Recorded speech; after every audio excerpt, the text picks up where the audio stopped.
Peace, kings and queens. I am back. Welcome to my channel. I have been out. I'm behind because guess what? I had to take a little vacay before I go back to work.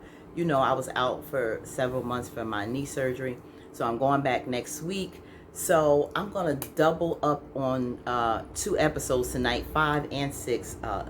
Double Standards, I think, was episode 5, and then episode 6, Family Matters Part 1. So we're going to get into episode 5 first. I apologize, but guess what? I had to get out in these Dominicana streets. Me and my little mini-me, my daughter, we had a great little mother-daughter trip, and I had a great time in DR. I really needed that, so that what set me back. Please forgive me. But in the meantime, thank you so much for joining me again. Click like. I hope you enjoy this review. Let's have a discussion on it, because I think when it comes to relationships, especially with this show, Put a Ring on It, there are things that we definitely can maybe relate to when it comes to the couples experiences we've had. So share with your friends, hop on in here, subscribe, and let's have that girl chat on what is going on, and just, you know, our opinions and what we think on these relationships. Okay, so now Double Standards, it leaves off where Shay left off last week. You know, she blew up, her sister was acting up in the restaurant. So it basically started with that. Fonzo basically took her home, and the dates were, you know, very discouraged because both of them said it was their first times and they never experienced that, and they were like, wow. I mean, because it really got a little ratchet in that hibachi restaurant. So Fonzo and Shay left. Of course, I'm sure they're arguing on that ride home. She didn't like how he was ignoring her, and it got a little crazy. So they basically, the dates, Ashar and I think Tasha, right? They ate their food. They was hungry. Shar said, we didn't even touch our food. So he had his little drink. They ate and continued their date together. Then it went on with Shorty and Kenneth, because they didn't have a date the week before. So they were getting ready for their dates. Shorty was a little excited. She was going out with Tavi. He's also, I think, from Columbus, Georgia area. He owned some gyms, and he played football in school. So when Kenneth opened the door and they had a little chat, you know, they shared that experience. And Kenneth was very nice, very cordial to the brother, which I liked.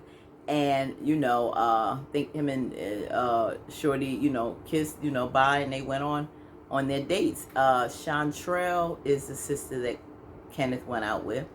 So she was a little flirtatious. She's originally from California. So she's taking that little West Coast flair over here to the South and trying to spark things up with Kenneth. But there is no pulling Kenneth in, because his tunnel vision is so Shorty that he really can't focus on his dates. So before they join them, Shorty and Tabby are there first, getting to know each other. They're talking. He basically said he moved to the area because he's opening gyms. He was opening gyms, and he opened a gym in that town. I think it's Columbus, if I'm not sure. Correct me if I'm wrong. Type it in the comments. And he started with a friend there. So she liked the fact that he's established. You know, that's something that Kenneth was not. Unfortunately, she found out later on. I blame you, Shorty, because you should have did a little more homework before you let your heart dive in with Kenneth, because you felt that he wasn't forthcoming with you, and, you know, or, you know, lied a little on his financial situation. But it's up to us to do more investigating. Protect your heart before you get so physical and caught up, because, you know, once we get physical and intimate, we tend to put blinders on, and then men think that's a way to hold a woman, and we have to be smarter than that. Do your homework a little bit more before you get into that, and see if this person is really compatible or best for you or on your level, as you say. So that's what Shorty is, you know, that's the crossroads where she is now. I think she's a little fed up with Kenneth, to the fact that he didn't represent like she should, and she feels like she's carrying too much of the weight in this relationship. So she was like a breath of fresh air with Tabby, seeming very established in his work. He has a 3-year-old son, working his business, and she felt that he was mature. So they had a good time talking. They spoke on the food that they like, seafood. She said her favorite was shrimp. He thought that was pretty basic, but she went on to say that she also liked oysters. So that he was like, oh, okay, I love oysters too, all types of ways. He loved all types of seafood. I love seafood as well. So definitely they shared that interest, and they had a really nice, comfortable chat until Kenneth came in. It gets a little more tense. She pointed out that he came in, and maybe if she didn't say anything initially, he wouldn't have known, and that flow would have, been a little bit better and not as uncomfortable. But he would have been able to tell because Shorty was just honing in on Kenneth and his date's conversation, and he looked over and realized, that Shorty was right behind him. So that's that whole uncomfortable thing. And of course, once Kenneth, sees that his girl is right there, he's really not going to be too much paying attention to Chantrell. And she really tried to gauge him in conversation, speaking on relationships, what he want, what's the thing why he's not committing, does he go out? He pointed out he used to go out, but he not going out so much anymore.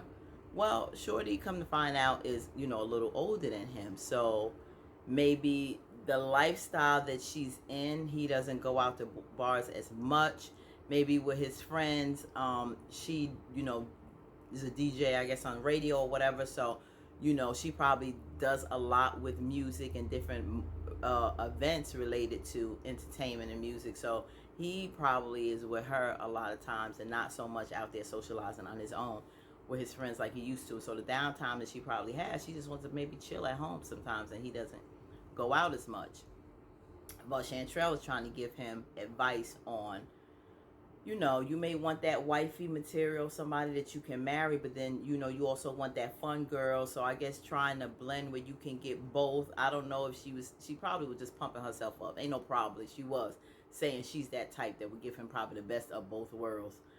But, sorry, Chantrell, little do you know, this man ain't trying to hear that too much. Kenneth is straight Shorty and Shorty only right now. But he did admit to her that, he may be in denial as to where this relationship is, or if she is the best for him and his happiness. You may want something, you may want a certain person for whatever reason, whether it's because of her finances. He feels that she's more stable for him because he's not where he needs to be in life, but being that she is, he can hold on to that until he gets where he needs to. He'll be more secure, but you have to hold down your own as a man, Kenneth. And because like what's happening with Shorty right now, she's losing respect. And I'll address in a minute things that she said when they met with Dr. Nicole, which I did not like, because what you don't, whether you feel you made a mistake and jumping the gun and falling in love prior to really getting to know him like you should and seeing the truth on what he's about, you still don't want to chop up a man's manhood. So we get into that in a minute. So yes, after a few minutes, Shorty was like, come on, let's go. This was becoming a little too much for her. Gets uncomfortable, so they left. And that's when Chantrell was able to get into that level of conversation with Shorty. So, it is what it is, and that was that conversation. Now, we move on to Shay. Shay was having her one-on-one with Dr. Nicole, which was very, very interesting. And Shay, if you're out there, sis, you probably will never ever see this video. But I want to tell you, sister, we as women really have to love ourselves more than we love someone else, especially these men, because like you had mentioned, he depleted you. He's depleting you and taking away from you, and you're losing yourself, and you're not really loving yourself and treating yourself as you deserve to be treated, because you're trying to appease him and you're tolerating a lot of things that you shouldn't be tolerating. And she can't stop the tears when she's talking. She's a beautiful sister. And she doesn't, she's always looking flawless and well put together. But I notice she's always crying. I think she wants to love this man so much. She wants him to see her for who she feels she is to him. And as you will see, in I think that was in the following episode, in the next episode, when Dr. Nicole had to address something with her, because a lot of times we put more into what that relationship is and how much we are to that man more than they actually admitted to us and what they're showing to us. So they went into a conversation, and Dr. Nicole wanted to hear, like, how did you get to that point um, where, you know, you was about to be married? And she went on to explain how, you know, how was they engaged at one time, about to be married, and then all of a sudden wasn't engaged. So she said they were on their way to get married. And hours before is when she found out, she got a call from this woman about her and Fonzo. Now, there's some little blurred lines, because when you hear Alfonso's story, he's saying a woman that he know put something on social media, tried to change the language. They showed, you know, from the past when they had that conversation with Dr. Nicole, and she said that this woman told her that he was the love of her life. What woman is gonna claim another woman's man and say that he is the love of her life? That's deep. There's a lot to this situation and what you've been going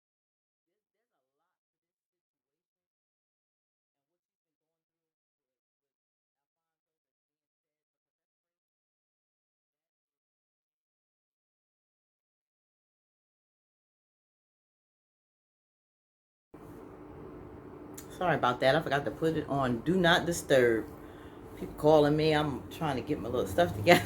So, as I was saying, um, yeah, so Shay got that news from this woman, but she still was going to go and marry him anyway. That's crazy to me. That you still, after all of that, what did he possibly say? Did you not believe the woman? Even though you saw this post, you saying you got a call from this woman, what else did you need to know not to go on? But anyway, she went on to get ready to go ahead and marry him anyway. But what she realized when they, I guess, went through the service in Vegas, I think, they needed somebody in Vegas to sign off on the license, and the person, I guess, that signed off wasn't a resident of Vegas. Something. I'm trying to understand how that didn't properly go the way it was if they got married in Vegas. Why that didn't happen. But anyway, that may have been God's way of telling you it shouldn't have. They didn't get married. Then they were gonna go and have the engagement party, I guess, engagement party in preparation to get married. But then she had issues with this family. That's something else that has to really be discussed. Like, what is it with this family that they don't like about you, or don't want to get to know about you, or did they not show up? Did they didn't want showed up and it was a problem? It was something with the family where she said she can't take it no more, and she left. And she said she was very happy when she left. She was doing things she wanted to do for 2 months, but something was missing, and she wound up going back to him, which also showed that that's his home, and he's evidently the breadwinner, and is really holding down everything primarily. And she went back to him. Shay, that's the problem, because even when she came back, Dr. Nicole said, did you set boundaries? Did you come letting him know what you needed, what you want in order for this to happen and to be a good, healthy relationship? And she said, I don't think I did. No, you did not. It's no thinking. You just went back and you go with the flow. Just like you said, sis, you can't do that. You have to have boundaries. You have to have limits. You have to know your needs. You have to know yourself. And if those aren't being met, then you don't go back, because you were happy. But what you missed in your life was Fonzo. I can understand you can miss him, but unless you coming back to some changes, what were you coming back to? You wasn't happy before. Nothing changed after you moved in. So what did you miss? Was it the lifestyle? Was it the money? Was it the house? Was it the, luxuries that you didn't want anybody else to be in that house getting? Sometimes women know that someone is not right for them. They shouldn't be in a certain situation. But I've seen women stay in situations because they don't want another woman to take their place. They don't want another woman to reap the benefits of what they used to have, even though they're miserable. Dr. Nicole, she felt bad, Shay, because she did not, because she was acting out of character. She don't ever want to get into that place where she's acting like that, because I'm sure you saw that you was acting very ugly. I don't know if it was the first time, because you go through a lot of this stuff with Alfonso all the time. So you may be blacking out like this out in public all the time. I don't know. But the thing is, you can't let yourself get out of character, because someone is always bringing you there. And the thing is, like Dr. Nicole said, if you came here to figure out whether he should put a ring on it or whether you should move on, you can't stop him from acting how he wants to act with someone else. Let it unfold. Dr. Nicole said, let it play out. Let him, you want him to draw the picture for you. No, you have to draw the picture for what you want in your life based on your needs and your desires, and let him watch how this goes. If he out there, looking like somebody, like he having a good time and somebody else is for him and he's ignoring you in a restaurant, take note. It's time for you to observe and take note. Don't flip the script. Don't act like how you usually spaz out. He expects that from you. Be totally different and just observe.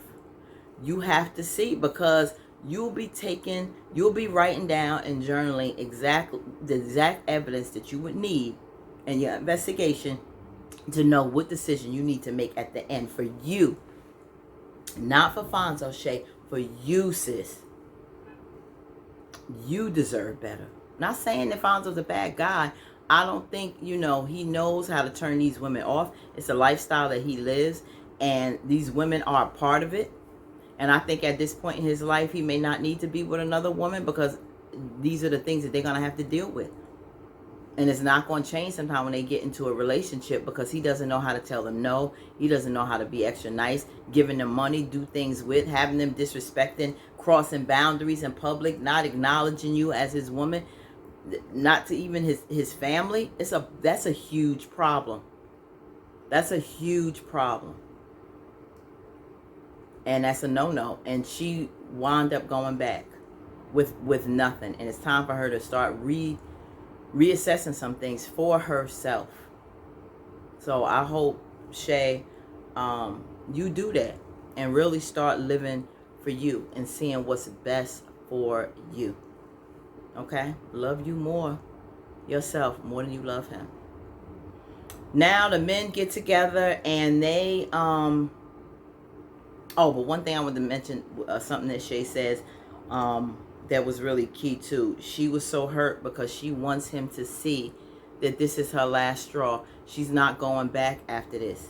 If he can't see already, if he doesn't know you love him, if he doesn't hear from you exactly what you need, and you don't see that being done, and you lay it out, because you haven't been saying this to him before, she has to say that. She has to make it very clear. No just going with the flow. She has to make it very clear. And once you make that clear, and he's still not making a change, then you know what you got to do, sis.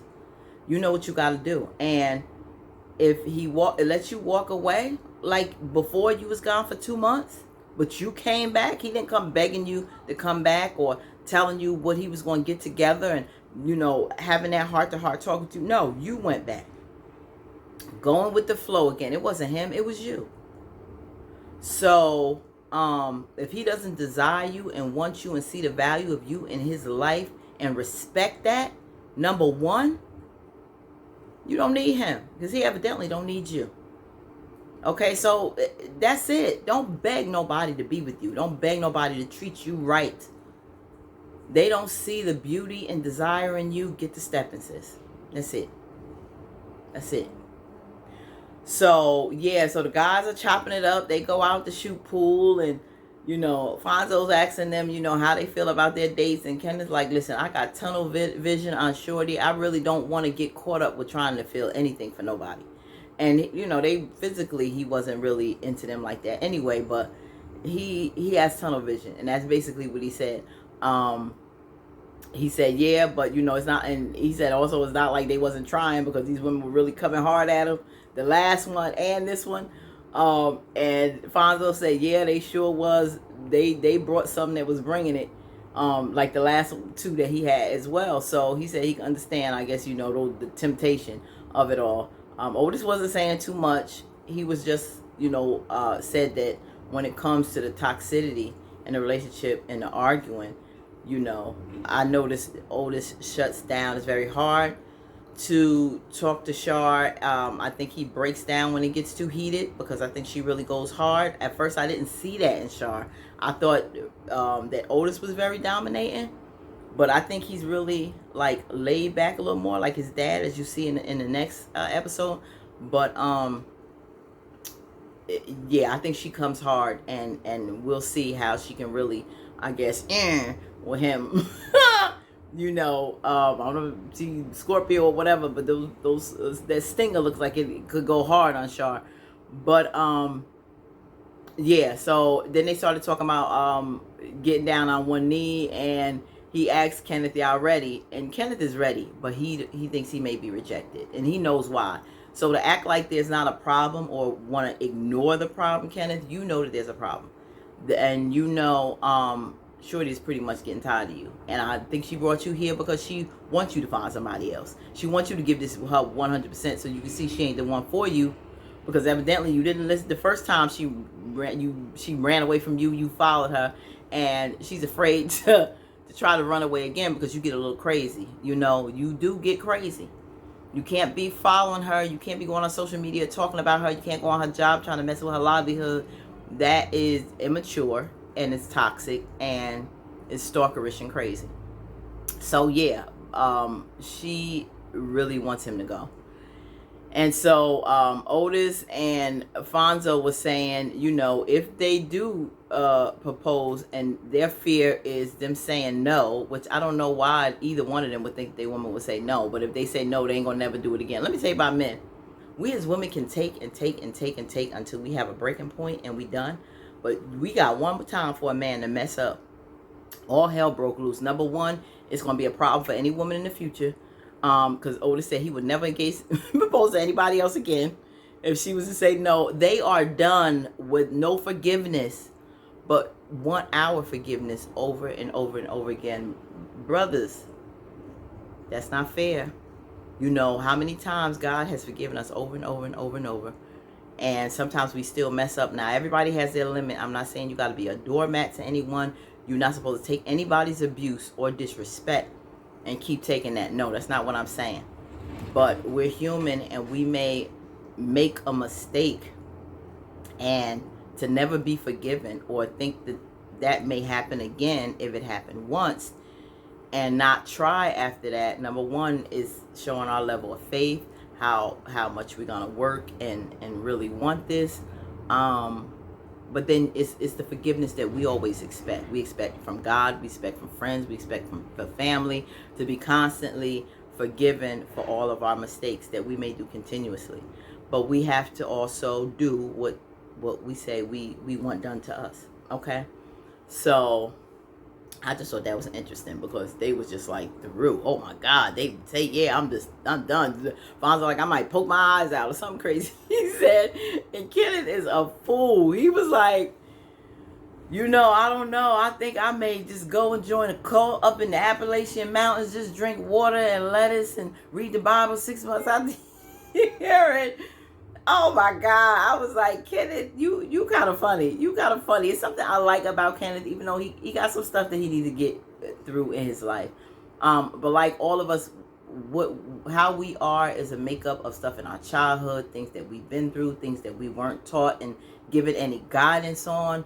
I don't know if he has big brothers or uncles or dad or whatever to really work with him and talk to him, any type of mentors in the future. I like the advice that Fonzo gave him. He said, as an old head, somebody old school, a little more experience, get yourself together, because you won't be in a position where a woman can talk to you, anyway, or they can see how Shorty is to them when she's on top and she's more put together. She won't be able to shoot you down or make you feel less than a man when you have your stuff together. So he said, work on yourself first before any relationship or before looking for marriage in the future. You have to. And as a man, because you want to be able to look at her as a man, you want your woman to look up to her. You want to stand up as a man. You don't want to be wishy-washy. You don't want to come off weak. I mean, you're human, and men can be sensitive, and they have feelings as well. But you're basically our protector, you know, our provider. So there's certain things your woman gonna be looking up to you as a man and want to know that you can handle it. It's not even about I make more than you, but you can still hold it down and secure your woman to know, so what, I make more than him, but I know if anything happened, he gonna hold me down. You know, if I lost my 6-figure year job and he making 5 figures or whatever, I know we still gonna be good. Even if something happens with me, I don't care what he would have to do, how many jobs he would have to make. I know he got my back. He has me. He will secure my heart. He will secure me physically, and you know, and protect me in any way possible. And a woman needs to feel that from her man. And if you're not, she's going to almost take over that role, and you know, look at you as a child, and you don't want that. So that was pretty good advice that I agreed with, that Alfonso gave Kenneth. So now they they come back with Dr. Nicole and they meet on how their dates went. And so she starts off with Shorty and Kenneth. And he said, you know, his date was nice, and you know, if it was to chop it up like as a friend, she'd be cool, but he's not attracted to them like that. And none of the dates ever met his expectations, I guess, on far as physical attraction. So then Dr. Nicole asked, you know, Shorty how she felt about that. She was like, I know his type. I know what Kenneth likes. And he always picked women that's out of his league.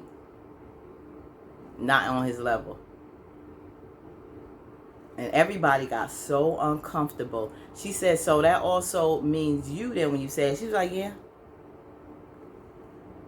And then Kenneth's whole face, I mean, I literally, to be honest with you, almost felt like I was about to be in tears when she said that, because I felt bad for him as a man, the way she cut him up in front of all those people. This isn't the first time she said, you chew me up. My thing is, Kenneth, don't let her chew you up like that. Get to a point in your life where you can hold your head up high, and don't, you know, feel that you should also, even if you're not holding your weight and you're not in the position you should be right now, do what you can to better yourself, but stand up as a man. And it's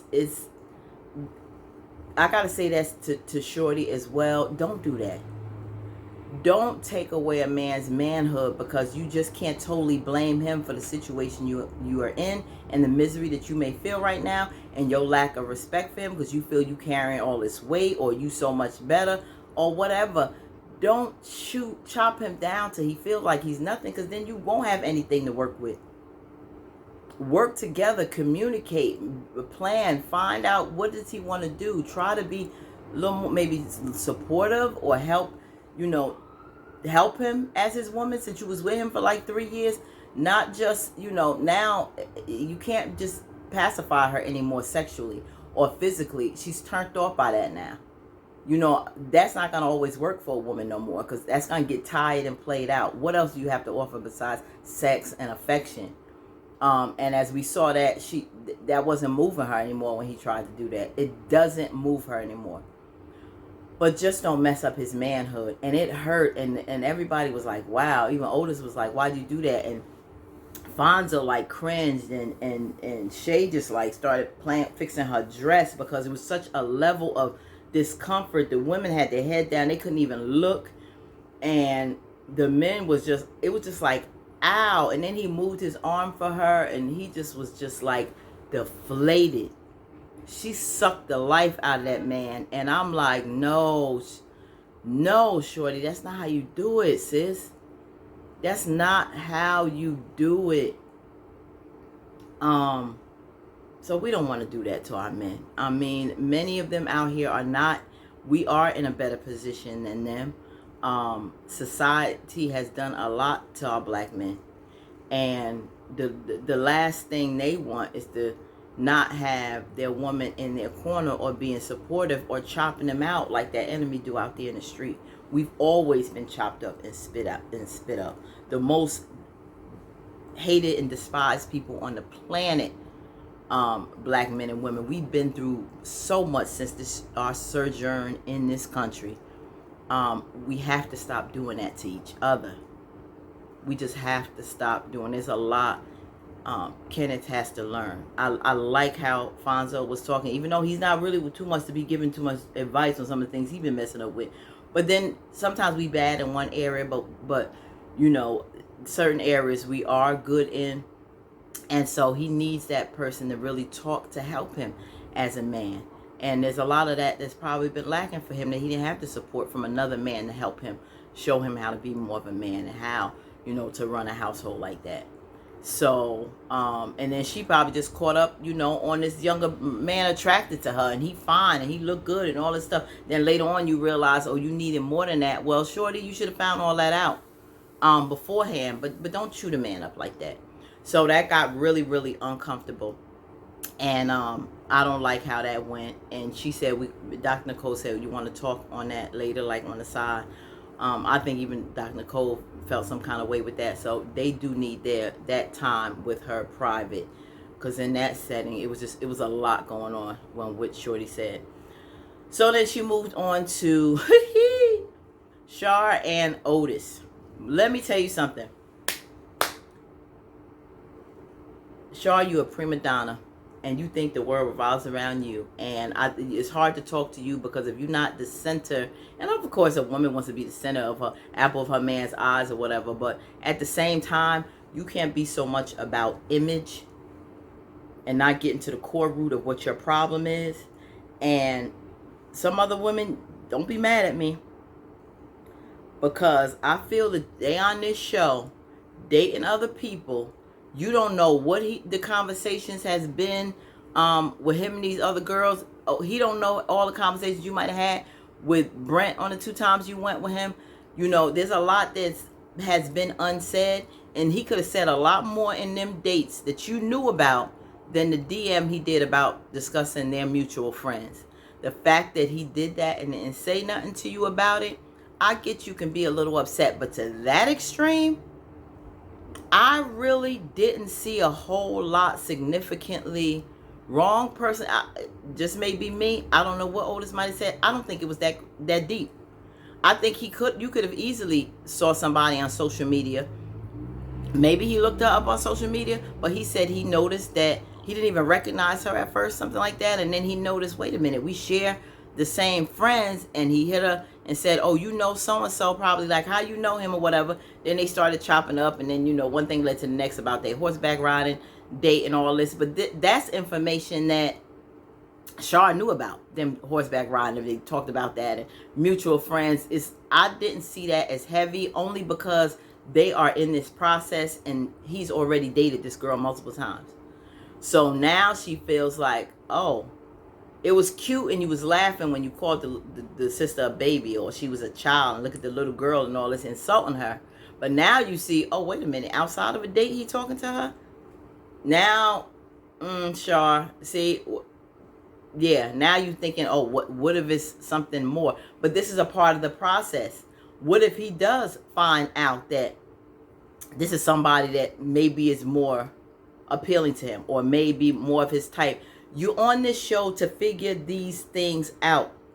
Now you're upset because it look like it's going sideways. Well, just like Fonzo and Shay, take notes. You ladies signed up for this. You know how the process goes. Now you see that he on the side talking to her. Oh, is there something more interesting than that? That's why he said he can't talk to you. Don't make it to a point where he's always attacked if he's honest, even if he had a conversation with another woman about something innocent. Just bringing up a woman, period, cause you to explode. That's a level of immaturity. And he's always going to be secretive to you. He's always going to keep things from you because of how you react to it. Listen, conversate, make him feel comfortable with talking. Everything won't be a secret. She was very child. Don't say nothing to me. Da, da, da, da, da. I was like, now you talking to him like he a child. Now I'm like, oh, this is what we doing? Did you say something to her? Did you say something to her? You talked to that girl? You embarrassed me? I was like, oh, Ooh, that irked me because she was acting like a child to me. She was so... And then she want to call him names like, you're a monster now. You're just a monster. Really? All of a sudden now he's a monster? I'm like... And then here you go, Otis, he goes into his cave, and then he doesn't want to communicate. So it was like, oh my God, that was a little too much.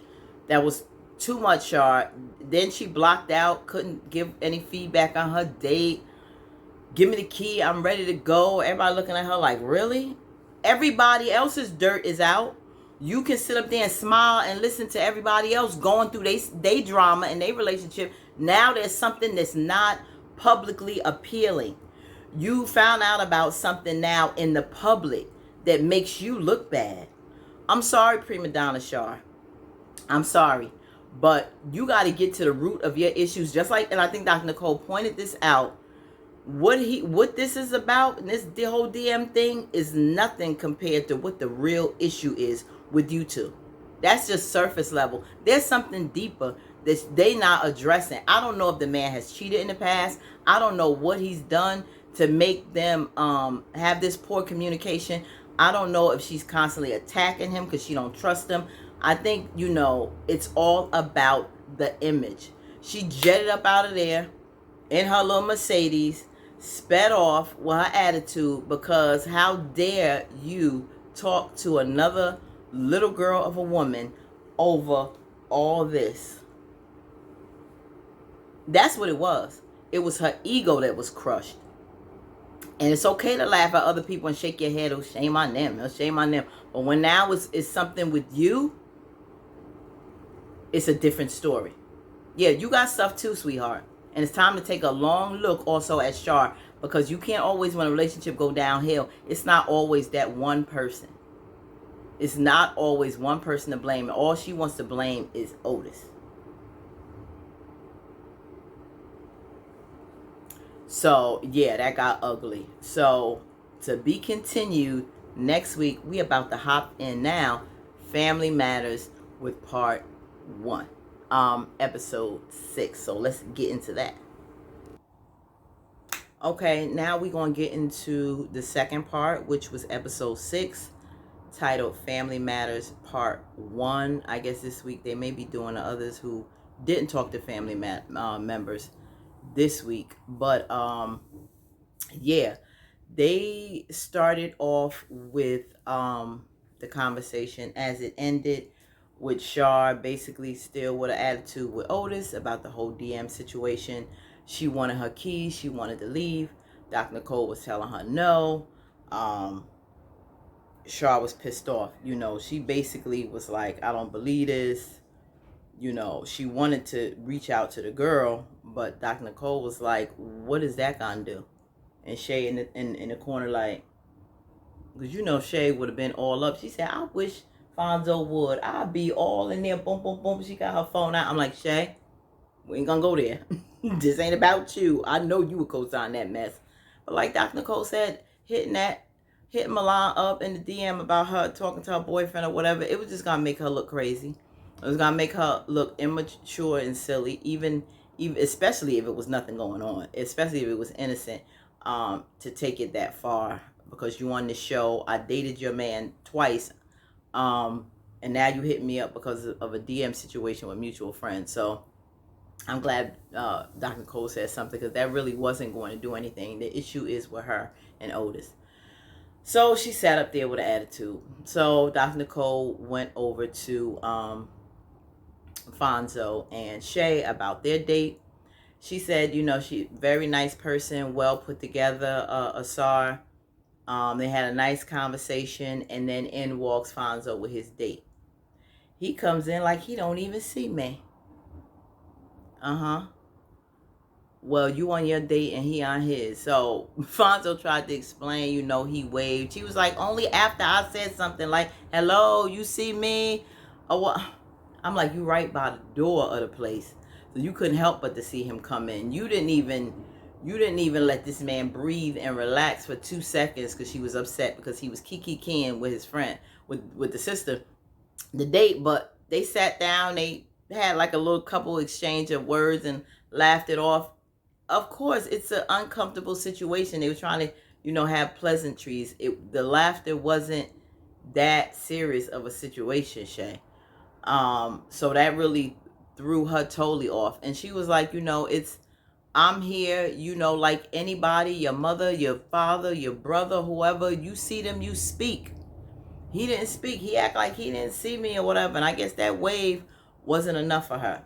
She said, you see your spouse come in or, your wife, you don't do them like that. And, woo, back up, Dr. Cole, like Miss Shay. And I hope you receive this in the right way. The reality of it is, you not the spouse. You want to get there, but that's not your husband. You not his wife. Well, to me, it is. That's your perception, but not mine. Your reality, not mine. Dr. Cole said, no, that's not a reality. And see, that's the thing. I don't know if Shay, because she was about to get married, she put herself in that wife mode, because we was going to be the wife. I do want to be the wife. I'm doing wifely duties at home, but is he doing husband duties to you at home? Don't give a man a title or privileges to something he has not earned. This man has not earned anything from you. You don't even have his love and respect and attention and acknowledgement when he's out in public. Forget the show. Before this, from everything that you said, and now you want to put a claim on yourself as a wife. That's the problem. And Dr. Nicole mentioned that you're putting yourself in a reality that's not a reality, and it's going to cause future problems for you, because in your mind, you see yourself as the spouse. You are not. He knows you a girlfriend, barely, from how he's been treating you, so you say. So that's just your man, your boyfriend, or whatever, your fiance, but you're not his wife. He's not even looking at you as a wife. I don't know if he said that, but that's not how he's treating you. Don't give these privileges and give yourself a title to something that you are not, because you expect him to treat you as a wife in public, and he's not even giving you the respect as a fiance or even his woman, period, like he should. So don't do that, Shay, because you're giving him more than he deserves at this point. And so she's telling him, how. So they get back on track with that, and hopefully she can get a little understanding on what Dr. Nicole was saying. But she went on to say how Alfonso doesn't take the relationship serious. He wished that he was. The issues that they have, he laughs it off. She said, I want him to stop laughing. He like, okay, I'm done. She was like, see, you like taking it as a joke. She thinks he's very selfish and basically inconsiderate towards her. And she said, you deplete me, emotionally deplete me. You suck out of me. You take, I give, and there's nothing left. And he's laughing, and Dr. Nicole had to stop him. What do you see funny? He was like, I don't know where it's coming from. Was she explaining it to you? Are you listening to her? Do you see the pain in her being upset as legitimate? Does it matter to you? Fonzo, you have to listen to her. And this is what's not being read. This is not, he just doesn't get it. Then once Dr. Nicole spoke to him, he was like, okay, she's hurting. She's being vulnerable. She's shedding a lot to you, because it's a very sensitive situation to say these, especially in front of strangers. But I'm here to get help just like the rest of them. And for you to sit up there and laugh it off, even though I think that's a defense mechanism for him, because it's hard for him to deal with anything serious. Fonzo's like a big child to me, the way he laughs things off. He flashy, and he got, the money and the clothes and the house and all that. On the outside, he's this big, I guess he the man out in public with the ladies. But when it comes to serious issues in a relationship and taking it serious and redressing things as an adult should, it's almost like he's a teenager. He does not handle those things mentally mature as he should with a relationship. And these are some of the things that she needs to talk about, and she needs to observe and recognize when it comes to Fonzo. I just see how he deals with situations, even with the fight in the restaurant. That brother Shar had to step up and get in the middle of the fight to break it off. And if you saw from that last week, Fonzo was off to the side like they was about to have it, and he don't want no parts of it. You got to stop taking your hands out of stuff, Alfonso, and start stepping up and taking responsibility, even with the women that disrespect your woman. You got to step up as a man, and Shay needs to see that. And if he can't do that, bye. So that was that. And then they moved on to, I think, Kenneth, and Kenneth didn't choose to go on another date. So she said yes, maybe Shorty told Dr. Nicole that when she asked her how she felt about it, maybe if you give him somebody that's more appealing, I guess attractive wise, then he'll be more into the date. And they asked her if she want to go on another date with Tabby. She said yes, because even in that uncomfortable situation, he stepped up to make her feel comfortable and had her back, and that's what she's looking for. Somebody to have her back. Kenneth, I hope you listening. And he had this look on his face, and Dr. Nicole asked what he thought about that, and he was like, I'm just here to, I'm rolling with the process, basically. I'm just here to ride this out. And he ain't got nothing else to say. What else he gonna say? That was that. Shar and Otis, no, she doesn't look to go out again with Brett. She gonna move on, get a new boo. The doctor say it ain't about getting a new boo, it's about getting through this process. So no. And she asked Otis, was he gonna go out with Milan again? He was like, no, he don't wish for a third date. And she asked Shar how she felt about that, and she was like, I don't feel nothing, because he probably, he DMing her, he probably going out with her anyway. Whatever. I'm like, oh God, Shar. So she had that kind of attitude. Then she was gonna go at it again, and she was like, you know what, I don't even feel no kind of way. I don't feel no kind of way. I'm like, stop lying to yourself, Shar, because you hurt and upset, and you do feel some kind of way. So she gets up, she leaves. She was like, I don't know what Otis at, but he just gonna have to catch up with me later. And he looking around crazy, and she done gotten that Mercedes, and she jetted. She going home. So that was that. Now fast forward, who do they do next? They're having a conversation. I know Shorty and Kenneth, he's making her breakfast, and she wants to talk about, they supposed to be going on a date with each other. And she said, I think we need to talk about the situation. He said, well, I want you to, be clear on what you said, the statement, I guess, about women out of his league. So she told him at first he didn't want to talk about it at all. He said, we'll deal with it another time. She was like, well, why you want to go on a date? Let's talk about it now, so we don't mess up the date talking about it then. So he was like, okay, let's talk about it. So she went on to explain exactly what she meant. She said what she said. When it comes to women, you want these beautiful women so put together, but you not bringing to the table what you expect from them. And I was basically raised where you got to have what it is that you seeking in a person. You got to have that too, which is very true. We may say a lot of things we want. A lot of times women do this. I want this, in a man, boom, boom, boom, boom. Then, also, what are you going to do to help that man? Because it should be a partnership. It should be a teamwork. When it comes to a marriage, it's almost like a business. Y'all working together to develop and build a legacy for your family and your future. So you want to have things, and be just as valuable and bringing things to the table that you want to see, and vice versa with a man. So you do both want to bring something to the table. You can't seek out certain things, even characteristic wise, that you want in a person. Are you that? You want somebody honest, you want somebody loyal, you want somebody faithful, spiritual, you want somebody that's adventurous, that love to travel, and all these great things. Then you got to ask yourself, are you that? Are you honest? Are you not manipulative? Are you, everything that you looking for? Do you have those things as well? Because he may want to see that in you. So yeah, just think about this when we're doing future relationships.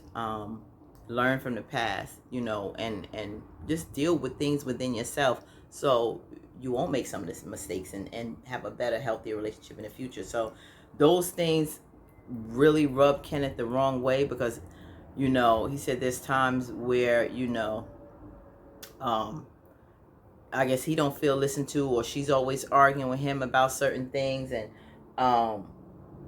chopping him up. And so he happened to bring up the fact that she was 40. I said, why you go there, bro?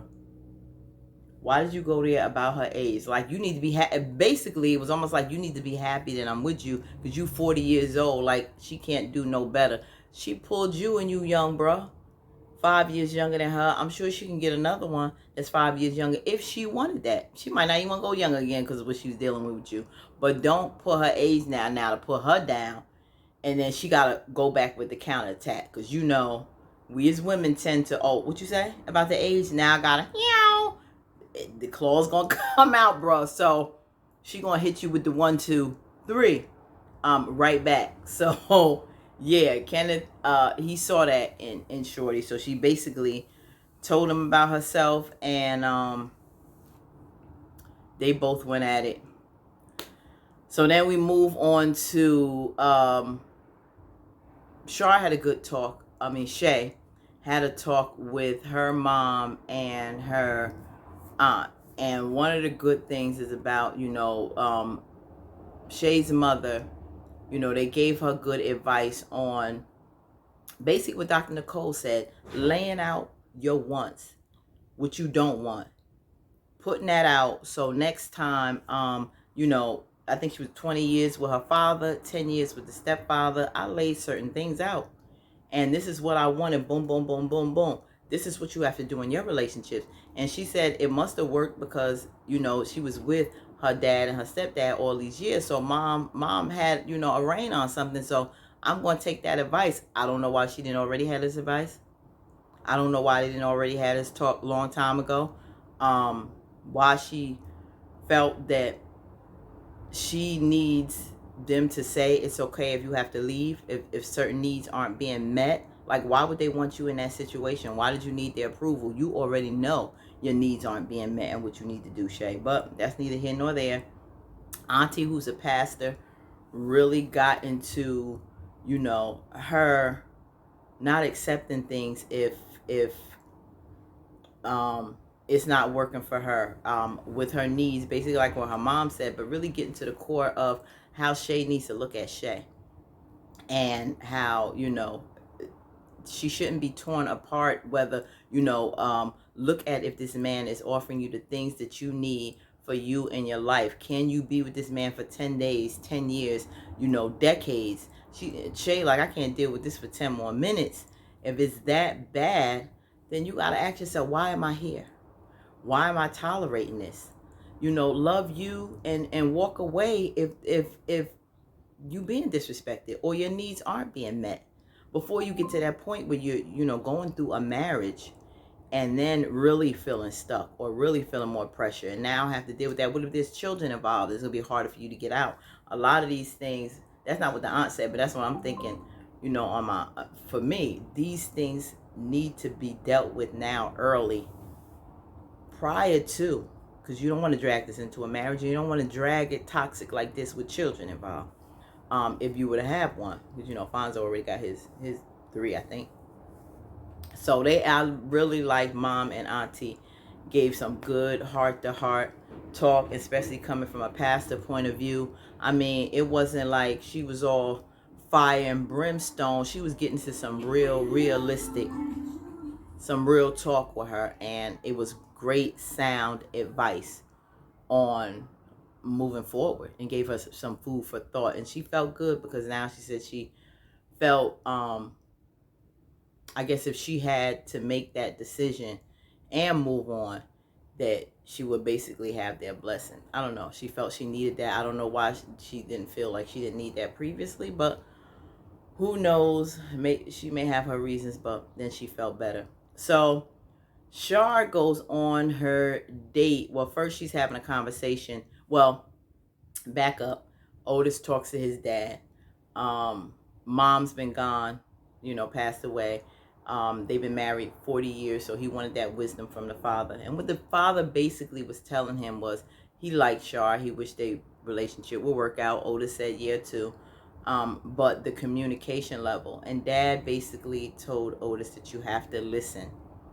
Like many of us, sometimes we speak to respond, but not speak to listen. He said that, and he says, I'm talking sometimes and Shar thinks that I'm not listening.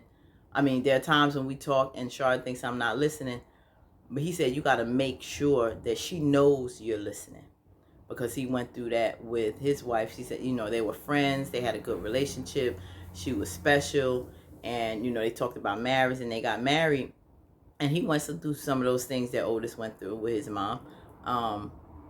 But he realized that you don't want to argue. They realized that they never put themselves makes a situation bigger than them, the two of them, because it's all about them and their marriage and their relationship, and no situation should outdo them to the point where that's tearing them apart. So he said, make sure that she knows that you're listening, and sometimes just don't get to a point where it gets toxic, or you have those arguments and attacking one another.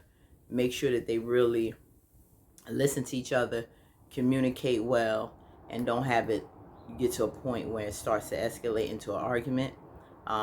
Try to avoid those arguments, and just have healthy conversation. Listening a lot of times is more better than what you have to say, because you can learn a lot just in listening in and of itself. So Dad gave some good sound advice.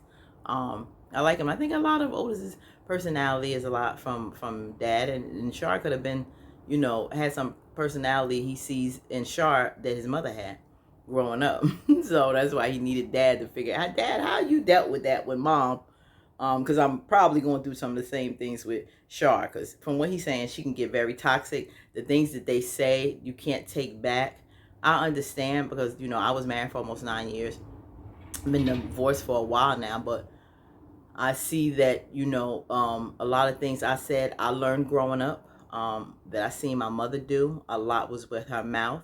And we can, as women, be very toxic with our tongue, and cut and slice and bring down a man, like with Shorty with the tongue. It doesn't even have to necessarily be as nasty, but just a few words can cut you up, like she did with Kenneth. And and maybe something that Otis has experienced with Shar, because our tongue a lot of times for women is our worst object. Our worst weapon. And sometimes we have to be mindful of that tongue. You want to use your words to build and not destroy. So with men and women, let's be mindful of what we say. Because like they said, in the beginning was the word, and in the end is the word. So the word, even the Lord said the word is powerful. Okay? It started out with a word.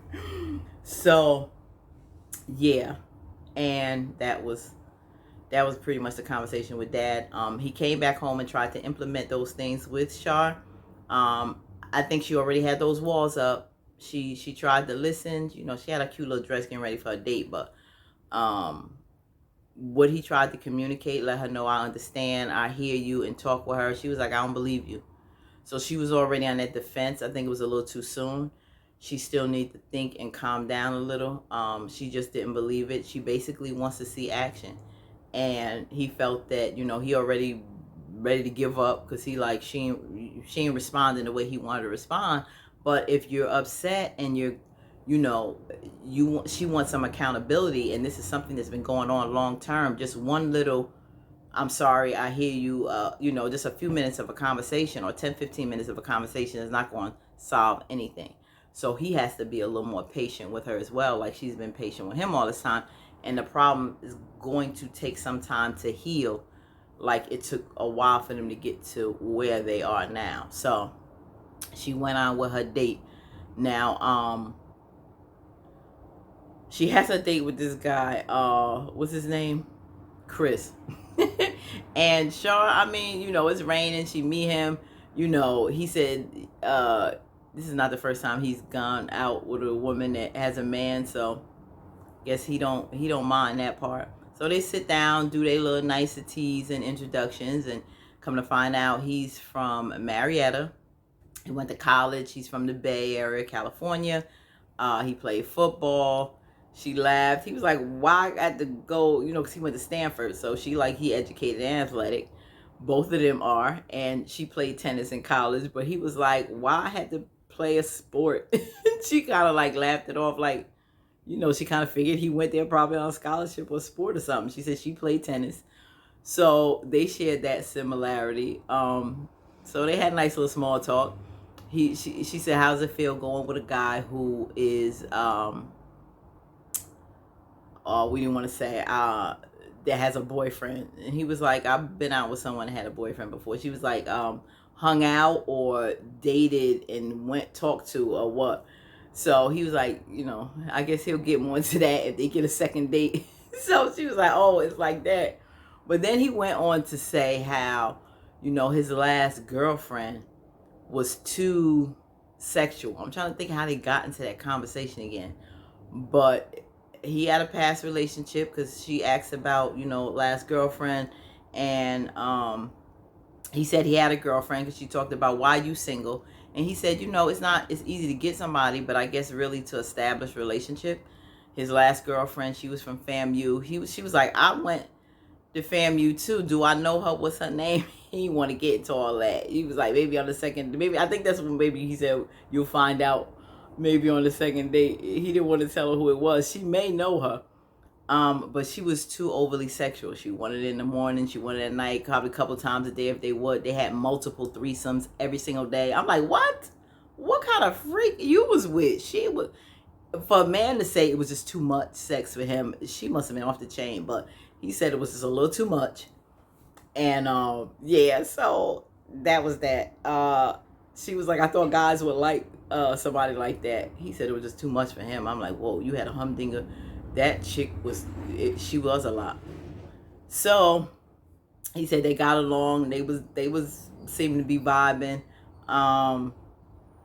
Yeah, it seemed like a cute little spot. They had tropical drinks, and she had like this big, look like avocado salad or something.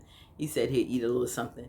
But the conversation was good. She said she would have to keep an eye on him because he looks like a player. I mean, he had that little slick side thing, but something about her drew. I think he's the type that, nice looking, that look like Odell Beckham brother or something. But they seem to have been vibing. She was kikiing and giggling the whole time. I think they would have fun because she said she was dated somebody all through college. He was like, why? It was college. She was like, I'm not saying I'm a saint. I wasn't, I'm a nice girl, but it wasn't like I was always a good girl the whole time, just in college. Maybe she was crazy in high school. And he said, what about now? And she just like laughed it off. But, everybody has their little side. I'm sure Char's not totally angel. But, yeah, so I don't know. I'm curious. Something tells me she might go on a second date with him just out of curiosity because she had a little fun. And she's upset with, old boy Otis. So Otis may have her going to the second date with Chris. But I think she's going to think it's fun. And sometimes women like the little bad boy image, that has a little slickness and mystery. It makes it a little curious. We tend to do that sometimes, ladies, So something tell me she may be going on that second date with him. We'll see. So then it basically wraps up. Kenneth and Shorty are having their date. And they talking about the relationship in the future, and he's just really frustrated. More of the same thing, like how she chops him up now, how he seems like he can't win. He wants to do all these nice things from her that's not getting received, and it's just getting at a limit right now where Shorty just don't want that stuff no more. He's not really listening to what she says. She really doesn't want him anymore. And he's talking about the frustration with her of trying to get through to her, please her. And all she wants to do is chew him up and put him down and degrade him. And she basically begged him and said, Kenneth, if this is something that you feel you can't do or you can't get through to me, maybe you need to move on. She basically begged this man to move on. That's what she wants him to do. She wants him to leave. Find someone and go. And Kenneth needs to realize she's at her breaking point. She's tired and she just doesn't want you anymore. And because you're not hearing it, she's not going to receive your niceties anymore. The things that you try to do, she's not going to receive them well. And she's going to keep attacking you and breaking down your manhood, forcing you to walk away from her. She's going to do things to have you leave her. If she can't, if you won't do it on your own, if she can't get away from you, she'll put you in a state where you're miserable. And that's what sometimes people do.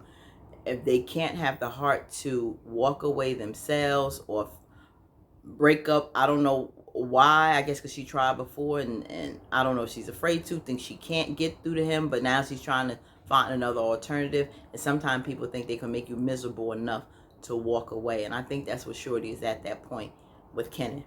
So it ended with Shar going to meet up with Otis and have a talk with him, and Otis doesn't have too much to say about the situation anymore. He doesn't feel that the DM situation was innocent, nothing else to talk about. He told her, I don't have anything to talk about.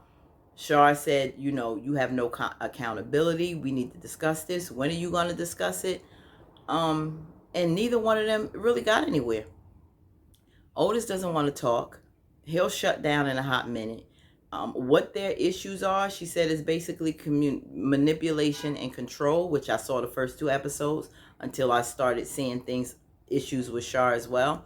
But they have a lot of things that has lingered on, I think, for so long, to the point now where she's starting to see probably it come to a head with the issues she's had with Otis. I don't know everything that Otis has done to her outside of maybe trying to just control her and manipulate, and I don't know. I need examples of that to see a little clearly how these problems spiraled and snowballed the way it did. But communication is done. They really seem to be at a standstill. I don't know where it's gonna be headed for them too, because it almost seems like it's at a breaking point with all of these couples. I like to see how any of them turn out. You think anybody gonna hang to the end, and why? Why would they? Put your comments in the bottom. I noticed a lot. This video is a little more extra long because I went through 2 episodes, but please give feedback. What do you think? Any of these couples gonna make it to the end, and why? Until next time, thank you so much. I hope you got to see this, and yeah, give me some feedback. What did you think about these last 2 episodes? And I can't wait to the next one this Friday. Okay, until next time, family, remember, based on this episode, sometimes we need a reality check on ourselves. So always do improvements on yourself. Always give yourself a self-analysis and how to make yourself better, mind, body, and soul. But love yourself more than anyone ever can. Live the life you deserve and continue being authentically you. Until next time.